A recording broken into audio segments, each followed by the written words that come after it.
just wanted to welcome you. My name is Lorraine. I'm co-chair for the forum, the Sunday forums with Mark, who manages our technology and Zoom stuff. So there also is a team of about a dozen people who go out, recruit people, and get them set up here and stuff. So it's a broad range of volunteers.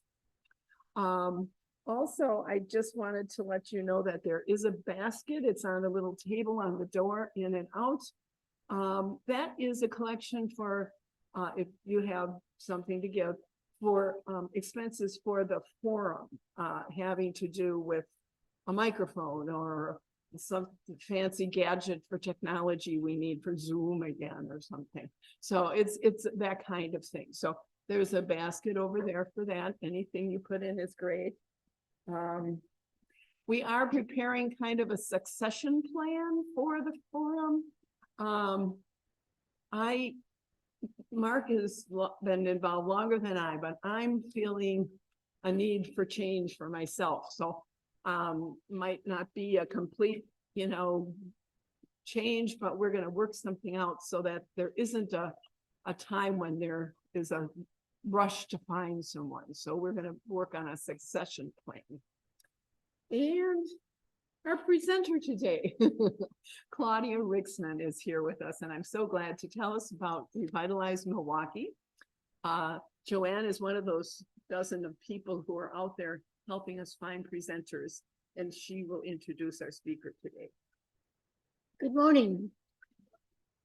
I am very happy to introduce our speaker today, Klaudia Rixmann, who is a client specialist for Revitalize Milwaukee. I learned about this organization from an article in the Milwaukee Journal Sentinel, that is a plug, and then again in the November Shepherd Express, also a plug.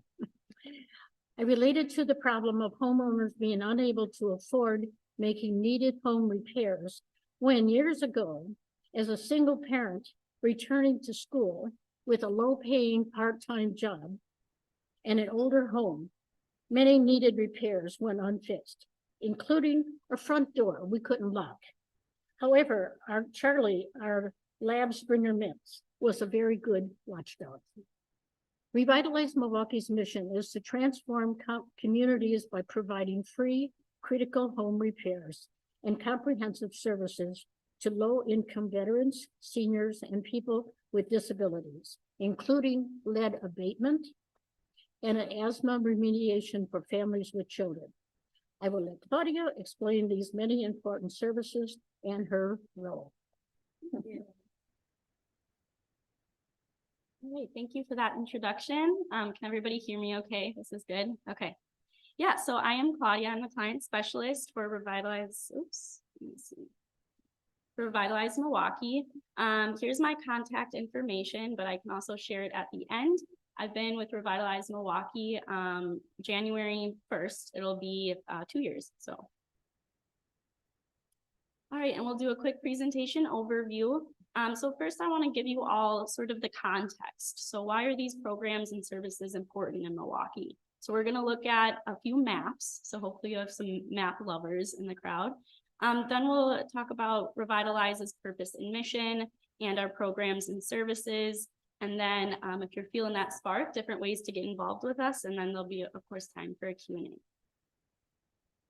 Okay, so overview of Revitalize. We have been around since 2000 in Milwaukee. We first started off as Rebuilding Together, which is actually a national organization. But then our CEO, Linnea, decided that we could better serve Milwaukee's needs as our own private organization. We serve both Milwaukee and Waukesha counties. So folks in Waukesha County can also apply for our services. In total, we have 14 programs and services in home repair, safety, and accessibility modifications. We serve a number of different demographic groups, but our programs cover low-income older adults, veterans, people living with disabilities, children, and pregnant people. So each program sort of serves a different group, but in general, those are the people that we aim to serve. We are the largest provider of home repairs to eligible homeowners in Southeast Wisconsin, and the only program that does those repairs for free or at very little cost to the homeowner on a sliding scale that we have. And then sort of our mantra that we always say is that a home repair is much more than a home repair, and I'll tell you all a little bit about that later. Okay, so who likes looking at maps and data? Is anybody else a nerd like me? Awesome, awesome, awesome. Okay, so we're gonna have fun this morning. So I'm sure many of you are probably aware of the different demographic patterns in Milwaukee. We kind of have our own mental map of what the county looks like. But we'll start first with this map in green. This shows the median income of each Milwaukee County census tract. The lightest areas show the lowest median income. So those areas probably fall within the low income to very to extremely low income levels based on our Housing and Urban Development Agency of the US. So you see that most of those lower income census tracts are going to be in sort of the central area of the county, moving into the north side and then down into the south side. This middle map that we're taking a look at shows a race in Milwaukee. So in that upper part where you see that purple color, those are going to be census tracts that have a higher percentage of a Black population. And then in the southern part of the county, where you see those the green census tracts, those census tracts have a higher percentage of Hispanic or Latinx community. And so you kind of see on the outskirts, there's a higher percentage of white population. And then this third map in orange shows us the median year that Milwaukee homes are built in each census tract. So the lightest orange areas show us homes that are sort of the oldest. They were built furthest to go. I think that shows 1947 and before. So those are some of the oldest, that the light colored areas are some of the oldest housing stock in Milwaukee. And so you can kind of see that there's sort of a overlap of these different maps, right? So we're seeing that in some census tracts, we have some of the lowest income people, some non-white communities, and then those communities are also living in some of the oldest housing stock in Milwaukee. So why can this be a problem? So again, the orange map is the median year built of Milwaukee homes. I just kind of zoomed that in. So it might look a little bit different, but it's just zoomed in. And then this red map shows lead risk in Milwaukee. So this was based off of the number of children who had lead poisoning in Milwaukee County. So now we see that because lead paint was banned in 1978, those homes, those oldest homes that were built in 1947 or before, probably contain lead paint. And so if you have children growing up in these homes, they're at a higher risk of getting lead poisoning. Lead pipes also, yep. And unfortunately, those are still around in Milwaukee. And we can talk a little bit more about that, what programs exist, what don't exist for that. But yeah, lead pipes as well. And then this map shows some environmental risks in Milwaukee. The orange dots show where there are TRI sites, toxic release inventory sites that the EPA monitors. Toxic release inventory sites emit air pollutants that in high concentrations can be harmful to human health. The map below it, it's a purple map. It also shows respiratory risk, but you don't have to get afraid by this map. All the census tracts are actually well below the point that they could cause any acute adverse human health effects. So we're actually quite lucky in the county of Milwaukee, but we do see that there's some differences. So there's some higher concentrations in some census tracts and lower concentrations in others.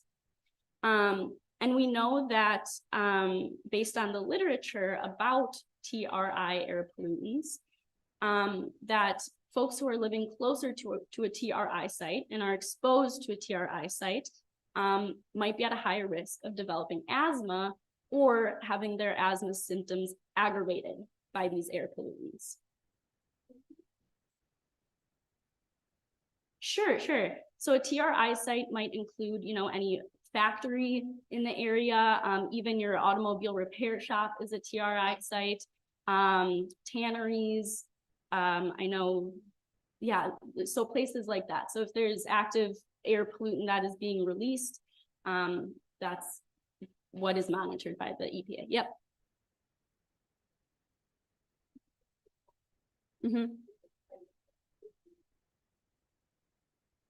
Yep, and these are active sites, so they are actively releasing toxins.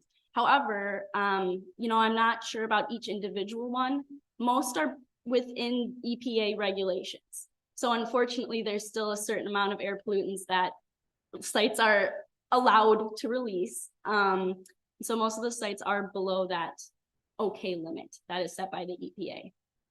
But they're still releasing those pollutants. Yep.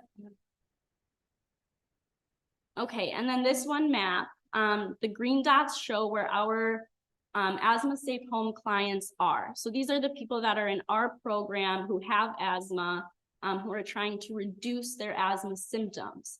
And we see that there's overlap. A lot of the clients that we're helping are near these TRI sites. The median distance to the nearest TRI site from one of our client locations is a half mile. So a lot of those folks are living where there's highest respiratory risk and quite close to TRI site. And then if we can kind of think back in our mind, I won't go all the way back to save time, but if you kind of have your mental map, these census tracts also overlap with lowest median income census tracts that are predominantly non-white as well. So the purple underneath shows respiratory risk. So the darkest purple areas show where there's the highest respiratory risk. But I will say again, it's still well below a limit that could cause, you know, significant health effects. So, you know, we're still doing pretty good there, but there's some differences across the census tracts. Exactly. And so also, you know, where you see where roads converge in main thoroughfares, obviously there's going to be air pollutants that are emitted from those vehicles as well. So it's not just the TRI sites. Okay, so then just to summarize, in Milwaukee, what are these patterns that are happening? So as we know, based on income and race, Milwaukee has segregated housing patterns. Low-income, non-white communities own some of the oldest housing stock in Milwaukee, which can have a higher possibility of containing lead. Black and brown communities may be disproportionately impacted by poor air quality and other environmental pressures, which can aggravate asthma and other health symptoms. So now, a lot of information, right? But that's sort of the problem that we see in Milwaukee. And Revitalize Milwaukee is trying to develop solutions and programs to help alleviate some of those stressors. And so really, how is all of this data a problem? How does it relate to home repairs, right? So if you have folks that are in some of the oldest housing stock in Milwaukee, that housing is probably going to be in need of constant repairs, right? If you're living in a home that's over 100 years old, things are constantly breaking. And that home can also contain hazards. Many of these folks are older adults. They're on a fixed income. Maybe they just received Social Security or a very small pension. And so they might be unable to afford this critical home repair. And then on top of that, they might get a code violation from the city of Milwaukee. So not only are they simply not able to afford the home repair itself, but then they might, you know, it's a double whammy. Now they have a code violation of maybe $100 or something like that, and they can't afford that either. So now they're in a very difficult position where this person might think, okay, what bill am I not going to pay this month in order to either pay the fine or get the repair made, right? Because in order to make the fine go away, you have to actually make the home repair. Well, yeah, and pay the fine as well. So now that person might not pay their mortgage, or they might not pay their property tax. And slowly but surely that can snowball into foreclosure. It's a domino effect, right? And we've seen it at Revitalize Milwaukee. We've seen folks go into foreclosure because they simply could not afford a home repair. And then of course, there's the obvious issue. If you have a door that doesn't lock, or if you have a porch that's falling apart, or if you have loose lighting and it comes and it falls down, or exposed electrical wiring, you might get harmed in your own home, right? And then you're probably going to want to find safer housing. But if you are on a very fixed low income, that becomes a challenge too. What we also see is that some folks might decide to sell their home and move to, an assisted living facility, which comes with its own issues. But now, if they sell that home, that can mean a number of other things for our community. So now it extends just beyond that person that's living in that home, but it will start to affect the entire community. So when that homeowner sells the home or leaves that community, that will decrease the tax base. And what does that mean? That can reduce the amount of funds that are going towards critical services like school, police and fire, road maintenance, and libraries. That home that was sold can also mean lost generational wealth, which is particularly important for historically marginalized communities, right? Black and brown communities, who, as we know in the past, were denied home ownership. So that's, it extends farther beyond just that individual person. It really does start to affect the whole community. And so then the mission at Revitalize Milwaukee is to make sure that we're stabilizing entire neighborhoods by keeping people in their homes, especially those older adults who have lived in their homes for 30+ years. The whole community knows them. They're sort of the cornerstone of the whole community. They network with the whole community. So we want to make sure that we can keep those people in their neighborhoods. So a little bit of stats on RM. So far in 2023, and I know we're pretty close to the end here, but we have completed over 3,000 repairs and chore services for folks at over 350 homes. I think we're actually now at the 400 homes mark. And that has benefited over 600 individuals. So that includes the homeowner and then the family members in that home. And we have invested over $2 million so far this year to be able to do the work that we're doing. And our Milwaukee homeowners. So on average, an applicant in our program, an eligible applicant, makes a little over $22,000 in a year. Most of these folks are on Social Security, and then they might have a very small pension that they receive. And that's not a lot of money in a year to survive off of. On average, our program participants are 65 years old and have lived in their home for 25 years. 66% of our applicants are women, and 49% are living with a disability. So now I'll get into the bulk of the presentation, so our actual programs and services. This is the full list of the 14. We're not going to go over the full 14. If you would like to, contact me and I can sit down with you and we can do that. But I'm going to highlight sort of the most important 5 that are our biggest programs. So it'll be our critical repair program, as well as our accessibility program, energy efficiency services, Asthma Safe Homes, and Lead Abatement. And so a little background on our critical home repair program. Did you all know that Wisconsin, very unfortunately, has the highest fall death rate among older adults in the US? There's a lot of factors that go into this. Primarily, we have long, cold winters with a lot of ice and snow, which means danger. And that number is unfortunately increasing. So from 2019 to 2022, emergency medical services responded to a 24% increase in those fall-related calls. Private residences, we know, are by far the most common place that emergency medical services respond to falls or fall-related injuries. And that graph is showing that. That's the blue bar. And this costs money.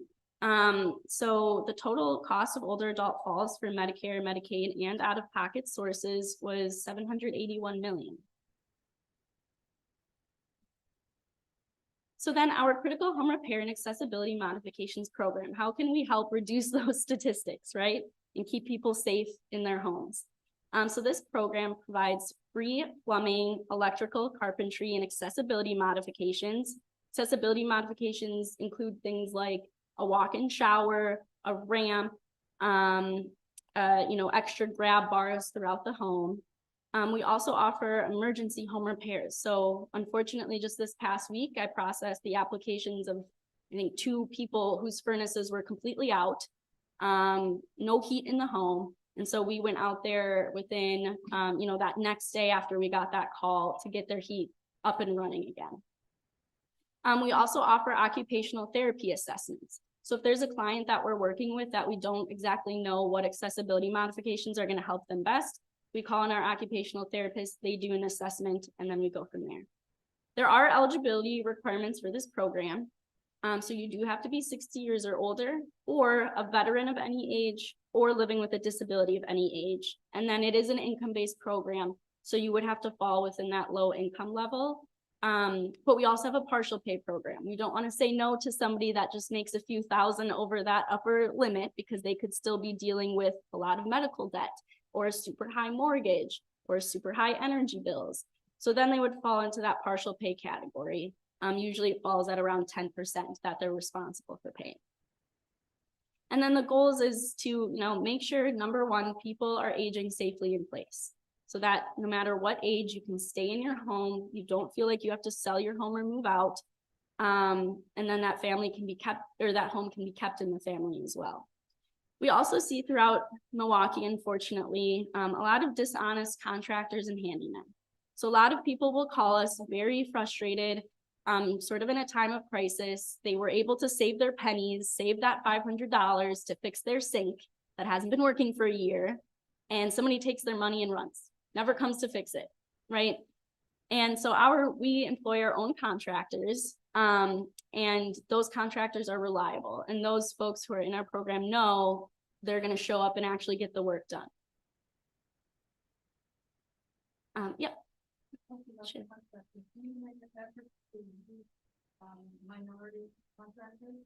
Yep. So I believe we just onboarded a few new contractors, but around like 75%, we work with around 18 contractors for different services, and around like 75% are minority and also small business. So they're local, they're in the area. Yep.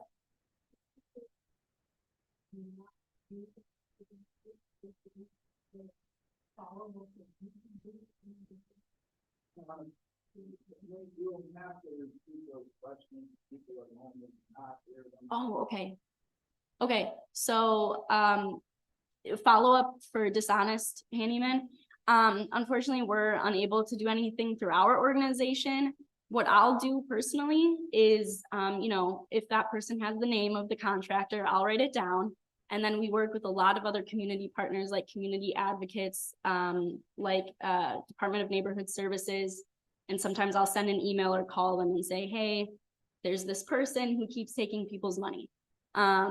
So, you know, unfortunately, we don't have any legal capacity or anything like that, but we try and get the word out. So, yes.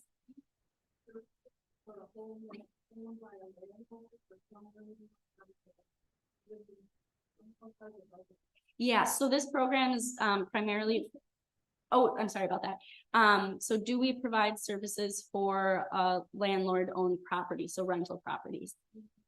This program is primarily for homeowners, primarily. So sometimes we're a very holistic program. Our grants are specifically for homeowners, but sometimes we'll run into somebody whose furnace is completely out. Landlord's not picking up the calls. Landlord doesn't care. We're not going to leave that person without heat, right?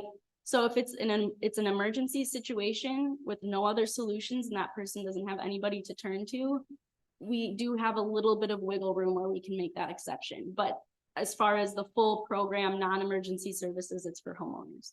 Yeah. And that includes duplexes. So, but we wouldn't do any work in the rental unit. Yes.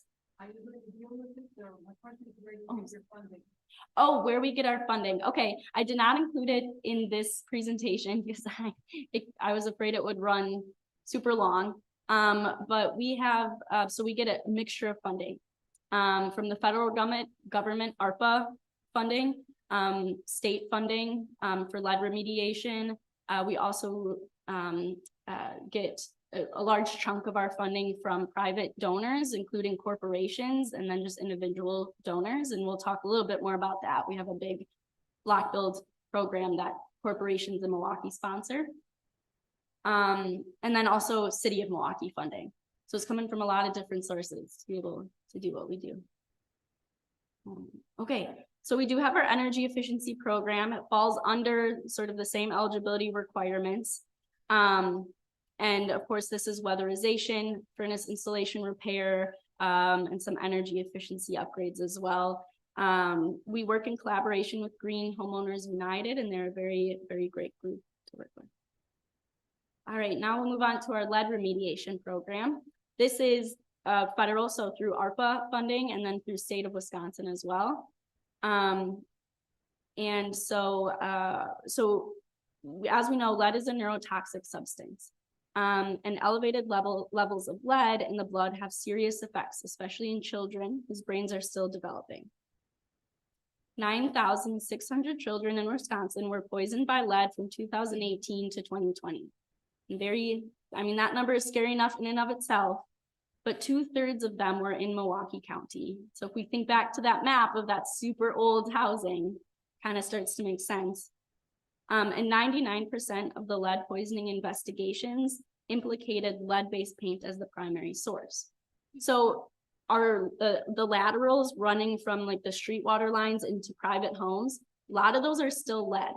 However, based on a lot of the investigations and studies, that's not the primary source of lead poisoning.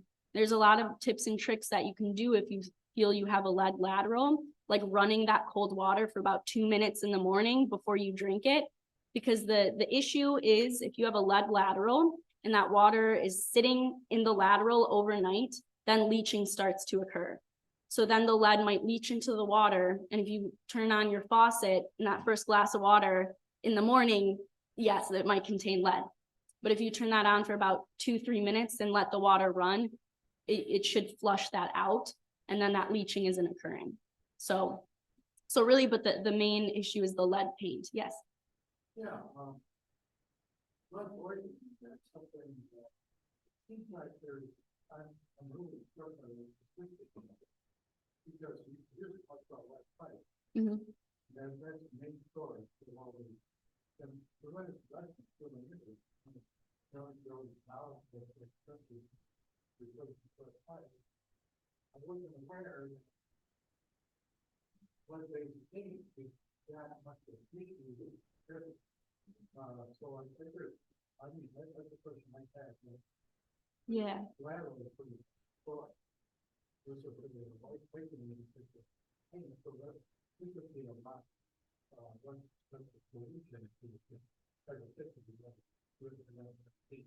Yeah, and so so the sort of comment or sort of question was, oh, you know, we hear a lot about lead laterals and how dangerous they are, but it's surprising to see that lead-based paint is really basically the main source of lead poisoning. So especially with children. So a lot of these statistics are based on childhood lead poisoning. Those children are literally picking off the paint chips and eating them. Lead-based paint actually has a sweet taste to it. So yeah, don't try it out, but that's what they say, it tastes sweet. And so these children, once they taste that, you know, they might be 2 years old. They don't know what they're doing, or mom or dad or the parents are doing something else and can't see it, don't know that that's happening. And then obviously the child keeps eating at it. And lead-based paint, as it grows older and older, it does start to flake. It turns into that like crocodile skin and it will flake off. So it's pretty easy to pick off. And a lot of the lead remediation funding is for lead paint removal as well. So it's, yeah.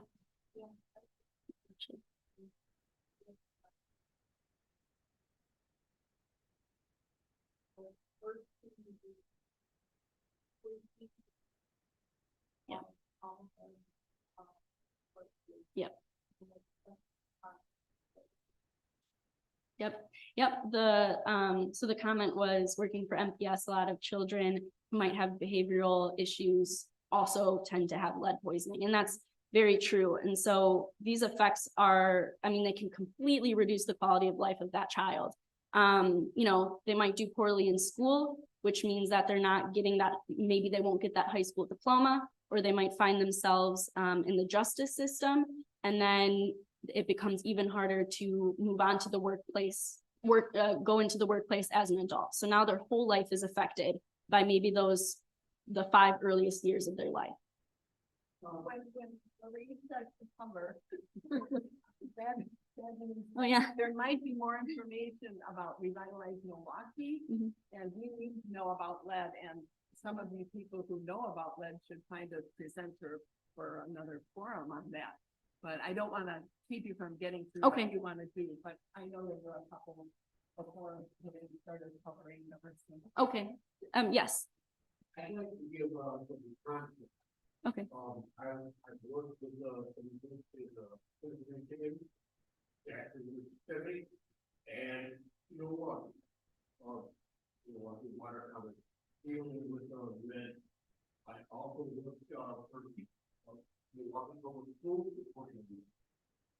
One of the things that I found, especially here in Milwaukee, is that a lot of our schools, especially in central city,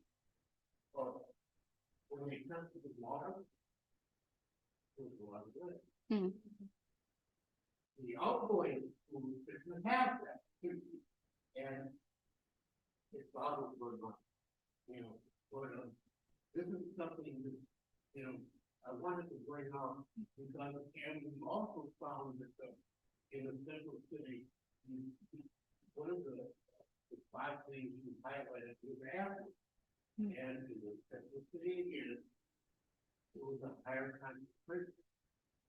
So you address that. sure. Okay, so yeah, seeing patterns from this gentleman that he has seen throughout his career, that in the central city, more lead poisoning in the water, and also a lot more asthma in the central city.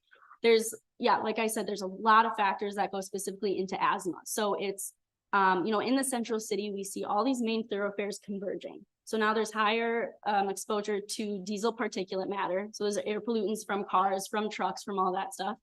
And then those TRI sites as well that are probably going to be closer to a city region, right? Because if you have a factory or any sort of industrial factory, you're going to want to be closer to roads. And where are those roads, right? So yeah, so all of those factors converge. And now we ask the question, okay, who's living in the central city? It's lower income, non-white communities. So all of those layered on top of each other creates that exact issue. And then of course, I mean, there's the outdoor air pollution as well. And there's also the indoor air pollution that we can't ignore.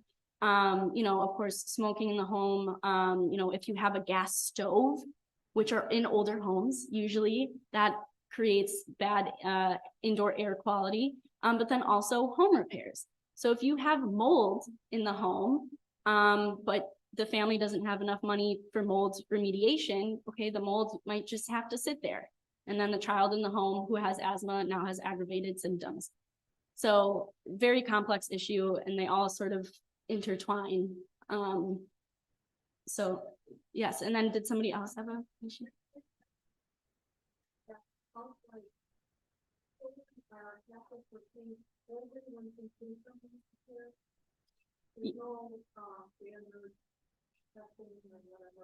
Yeah, so if there's standard testing for children, or only if symptoms appear. Obviously, yeah, I'm not a medical professional, so I couldn't exactly know in a doctor's office or if a pediatrician recommends that. I just know in talking to families who have a child with lead poisoning, it wasn't on the main concern. They didn't really think about it. They didn't really know about it. So they ultimately didn't elect to get their child tested. And especially if you maybe buy a new home and you're like, oh yeah, the home was built in the early 1900s, but it's a new home and it looks like that's new paint and it looks fine. Many times it's not fine. And there's, older paint still somewhere in the home, or the person didn't do a complete job of covering up that paint. A lot of times what happens is the old paint isn't completely removed, it's just painted over. So yeah, I mean, as an individual, if you have a family or, maybe your children, you have grandchildren or something like that, getting them lead tested is a good thing to know. And sometimes I was talking to a realtor actually, and in her 20 years of being a realtor, only one family has ever asked her about lead in the home. And her own child had lead poisoning, and she knew about it as a realtor. So she had that child tested, I think it was like almost every year. The test didn't turn positive until he was 5. So that's the other thing, right? Yeah. Yeah. Okay.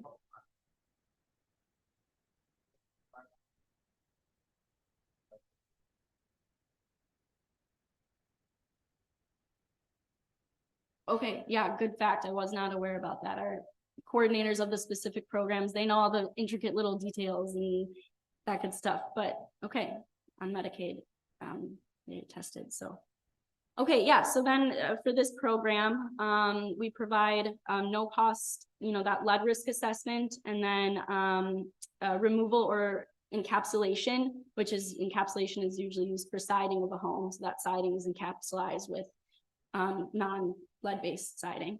We also offer no-cost relocation services. So while that lead work is happening in the home, which could take up to 2 weeks, that family is put into a hotel and for free, so they can stay there until their home becomes lead safe or lead free. Specifically through this program, we technically have 2 different programs that have slightly different eligibility requirements, but very generally speaking, it's going to be children under 18 or children under 6, or a pregnant person with elevated blood lead levels. One of our programs is Milwaukee County residency, another is City of Milwaukee, but they overlap for sure. This program is for homeowners and tenants. So we will also do rental units. We just have to work with the landlord. And then some other eligibility requirements there. And then we also have a workforce development program that I'll just quickly note. We work with Employee Milwaukee to get folks into our workforce development program, and they get lead abatement certified. And then we work to place them in a lead abatement team in Milwaukee to continue to build up that workforce of people who are able to do this. Yes.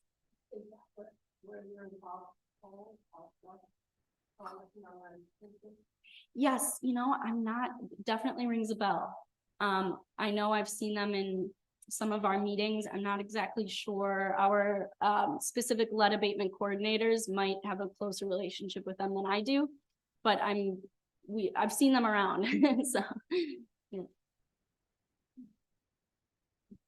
Okay, now moving on to Asthma Safe Homes programs. So asthma is the most prevalent chronic illness in children and the most common chronic disease in pregnancy.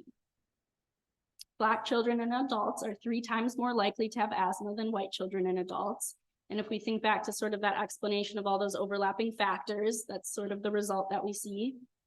From 2018 to 2021, 284 lives were lost to asthma as an underlying cause of death. And this is particularly sad because we know what asthma is, we know how to treat it, we know the steps to take to reduce those symptoms. And so to have these lives lost is really an incredibly tragic thing. And then this is from the Eco Office of Milwaukee, and we see that as our climate changes, as global warming increases, there's going to be effects on obviously our air quality. So there's going to be an increase in allergies, increase of asthma probably as we head into the future if we don't do something about it. And so our Asthma Safe Homes program focuses on reducing asthma triggers in the home. So of course, yes, there's the outdoor air pollution and we try our best with that, but what is within our control is the indoor air pollutants. And so that's going to be smoke, cleaning chemicals, dust and dander, which comes from pests, and then also that mold that's in the home. So we have 2 parts. Asthma Part A is all about asthma education. So our asthma educator comes to the family's home, sits down with them, talks about asthma self-care, talks about what triggers are in the home, and then we provide up to $1,000 of durables, which include things like HEPA vacuums, air purifiers, new mattresses, air conditioners, all that good stuff. And then if, then we visit that same family up to 6 times to see how they're doing and if that's reducing triggers. And then when necessary, we also move into part B, which is actual home repairs and modifications. So if we see mold in the home, we're gonna do mold remediation. If it becomes apparent that asthma triggers aren't reducing and there's a dirty carpet, we're gonna do carpet removal and make sure that there's good flooring in the home. This also can include replacing the gas stove. And then also plumbing repairs. If you have standing water in your home, even if you can't really see it, that can reduce the air quality in the home. For this program, it's folks who are enrolled, families and children who are enrolled in Medicaid. And then it's children 2 to 18 or pregnant people with severe or uncontrolled asthma. What constitutes as severe uncontrolled? We have a little questionnaire that our asthma educator goes through. I don't know the particular details of that, but there's the flyer and you can contact her if you're interested. And then the main purpose behind this is, of course, we don't want anybody dying from asthma. Nobody has to die from asthma. And actually, your life really shouldn't be affected in any big way from asthma. Children who have asthma should still be able to run around like every normal child does if they have the right tools to manage it. And then we want to avoid missing days of work in school. And families who struggle with asthma do miss days of work in school because of it. A little bit more information, sort of the process from referral to then actually reducing those asthma triggers. Referrals can be made by anybody who knows of somebody or who has asthma themselves. So it can be a healthcare professional like somebody's doctor, but it can also be a teacher, coach, family friend, another family member, even the person themselves can fill out that form, and the form is on that table over there. Pretty short form. You can do it in about 5 minutes. Okay, so now we're going to zoom all the way back out. So what happens if Revitalize Milwaukee stops our work?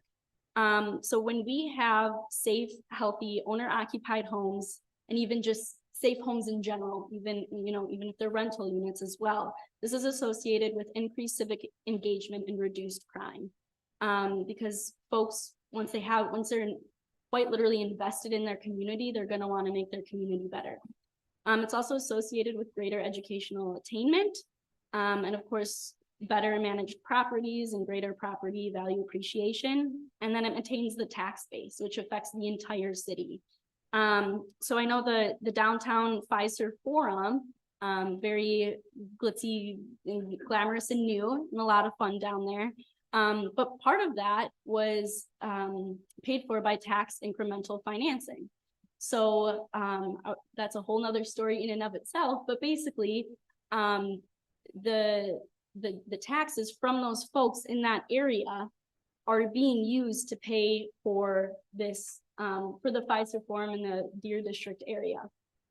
And so the idea is that as those properties increase in value, that increment of that value increasing goes back into paying off this development.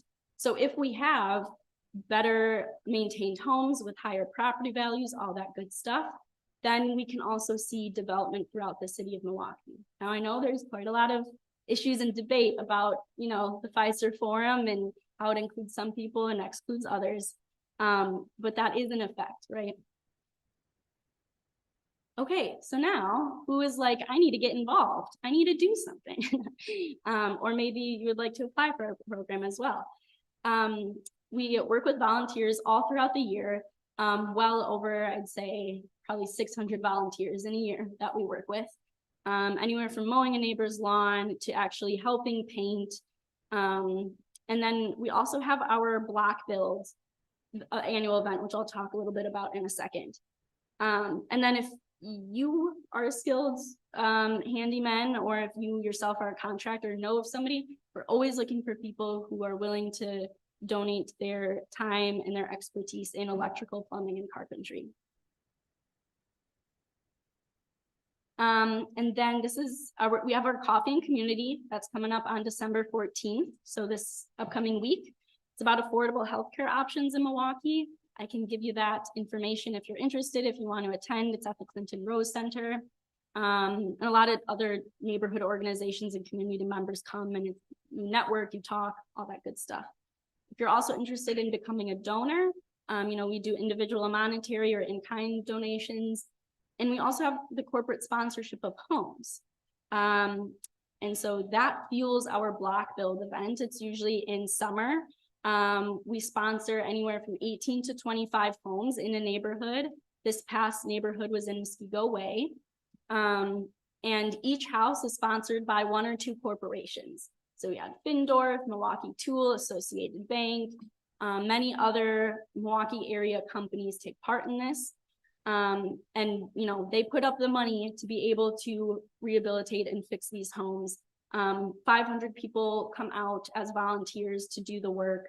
And then basically on Friday and Saturday of that weekend, we rehabilitate 18 to 25 homes, and it's all volunteers. So it's a really, really cool event. Yeah, thank you. And so if you're interested in taking part in that this upcoming August, it's happening again. We don't know the neighborhood yet. That's still in works, but. Okay, so any other questions that I can answer to the best of my ability? Yes. I'm just wondering the vertical scale of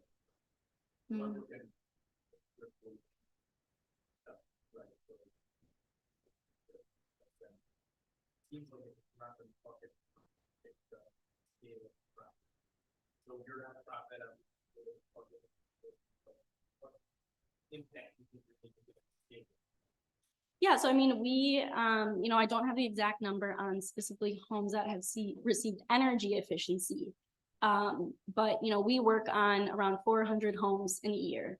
So, yes, that's not everybody in the city of Milwaukee, but over since 2000, doing about 400 homes every year, that's quite a lot of folks. How many of them received energy efficiency? Again, I'm not sure, Yeah, but okay. But like how many homes do you want?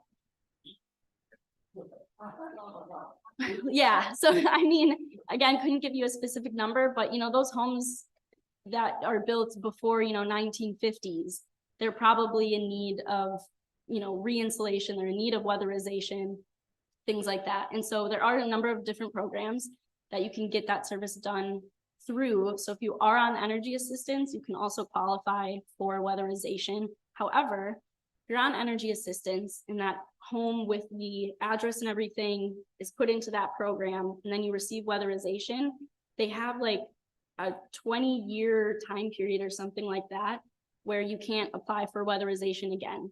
And so sometimes the issue is that even though the home might switch owners, that home has still been weatherized. So the actual address of the home might not be eligible for weatherization again. And so our program, we don't care about that. We don't care about the last time you had weatherization. If you need new insulation and energy efficiency upgrades, we can do that.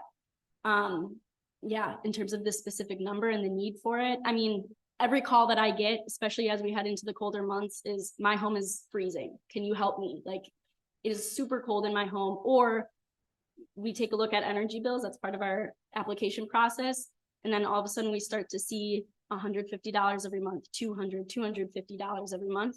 And if you're on a fixed income, that's a lot of money every single month. So yeah.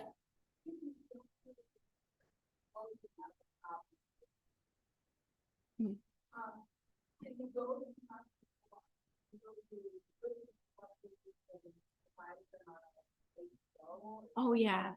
Yep. So, if you have any home related issue and you give us a call and we can't help you directly with it, we have a huge list of other referrals that we can give you in Milwaukee. And so that's part of our, mission of supplying comprehensive services. So we can't do everything, but we probably know of somebody in Milwaukee who could potentially help you out. So yeah.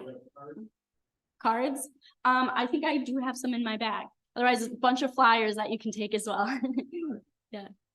Yes. Yeah.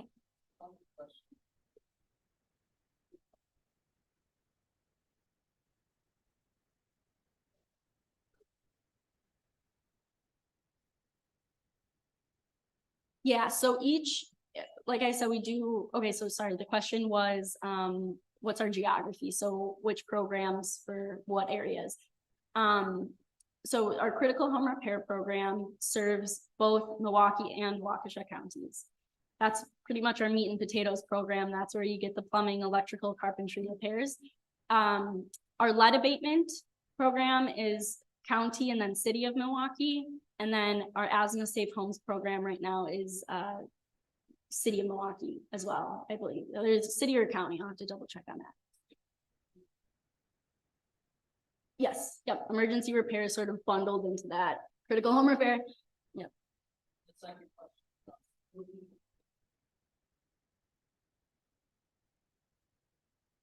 Yeah, so we will get calls from other organizations, emails from other organizations. Otherwise, I'd say the vast majority of people just have our number and give us a call.